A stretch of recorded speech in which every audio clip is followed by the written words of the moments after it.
let's continue. Renowned R&B sensation Ricky Tyler has just released his deeply personal and sonically diverse album, Happy to Be Alive.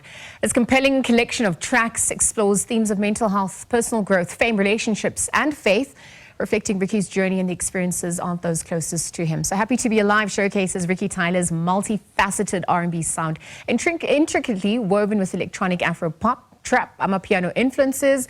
The offering obviously just offers listeners a rich and immersive auditory experience, highlighting Ricky's introspective lyrics and emotive storytelling. The R&B sensation joins us here this morning to tell us a little bit more. Ricky Tyler, good morning. Thanks for your time at this hour. Yeah, no doubt. Thank you so much for having me. What a journey it's been. Yeah. How are you feeling at this point, just sitting here, having just, gathered all your thoughts? This is your latest offering, Happy to Be Alive.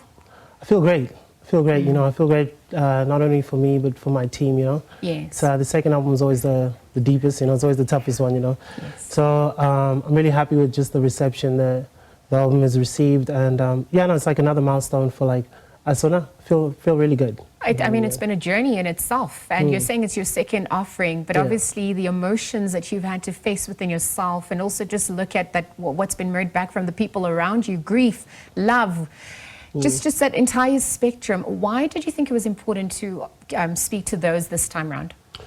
I mean, the last 3 years of my life have been a beautiful and daunting process, and a lot of things affected me, very deeply.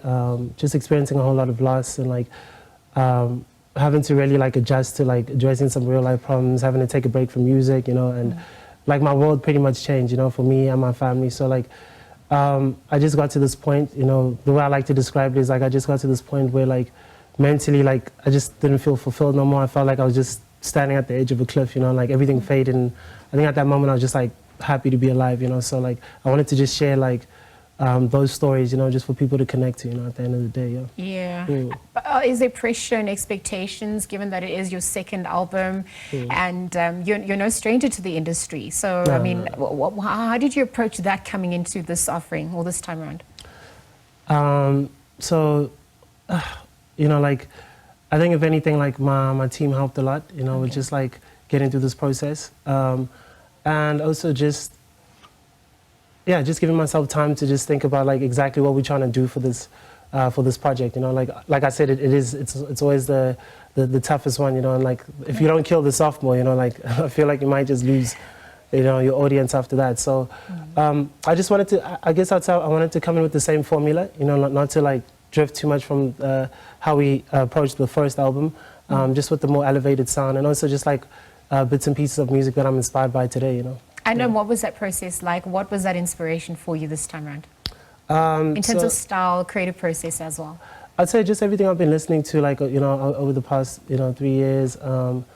As an artist, you're constantly changing, you're constantly evolving. So I'm always inspired by new music. So whenever I'm inspired, I get into the studio and I try to I guess create something I'm very much inspired by. So it's been I'd say that's pretty much been the process. When you listen to some of the feedback from people, listening sessions, or what's evoked through them, I mean, what's been the response this far? Yeah, that's always the easiest, toughest. Okay, it's always the tough one, just gathering up those critiques. But I've become definitely used to just being open to what my audience have to say, and also just what my team have to say. Because at the end of the day, as much as I think I'm just making it for myself, I also want people to not feel like I'm drifting too much away from what they fell in love with the first time with me, So I'm always open to it's not an easy thing, but I'm always open to it. Though, You are a vessel, you give birth, and then it doesn't belong to you anymore. That's the process. I just wonder, in terms of, the journey, what was the toughest part about creating this album this time around for you? I'd say it was just, selecting the right production for the stories I'm trying to tell. I feel like I had so many things to say, but you never really but then the music part of things, just putting the story to music is always a longer process for me. It's very important to jump on the right thing where I can express the right message, and it feels right. And so I guess that would be the toughest part, is just finding the right production for the stories I was trying to tell. How do you stay open and vulnerable? to hear yourself and what's on offer, translating that into your work? So there's times where, like, you know, I'll create a song and then I'll play it for like my team and stuff, and they'll be like, you got to dig a little bit deeper, you know. So I guess it's always just it's not always easy to tap in, you know. So I think the people around me like remind me, like, yo, you know, you are that guy, like you need to really tap in, you know. So yeah, I guess I always just try to remind myself like that honesty is always the best way for people to connect, you know.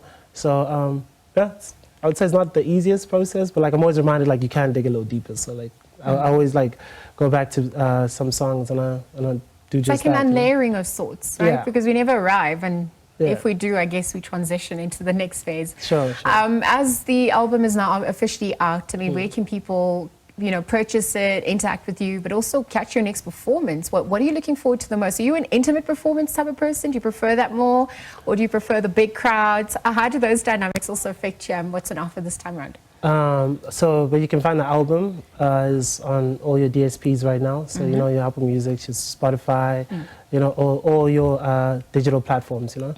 And I'd say I'm definitely a big crowd person. Like I definitely love to perform in front of big crowds, you know, not too intimate. Like I always found those a little bit intimidating, but I like the big crowds, you know. So what's coming up next is, you know, we do have like a Strictly Soul coming up. And like a few other shows coming up, and like possibly like a nice tour around Africa to go and promote, and like, yeah, just promo mode like crazy. Yeah. Well, thanks for flying the flag high for South Africa, for the continent, for the diaspora. Thank you for telling your story, this latest offering. Heard you rehearsing a little earlier on, so definitely looking forward to hearing more. But we'll leave that for now. R&B singer, songwriter Ricky Tyler joining us this morning bright and early, chatting to us about his new album. It's called Happy to Be Alive.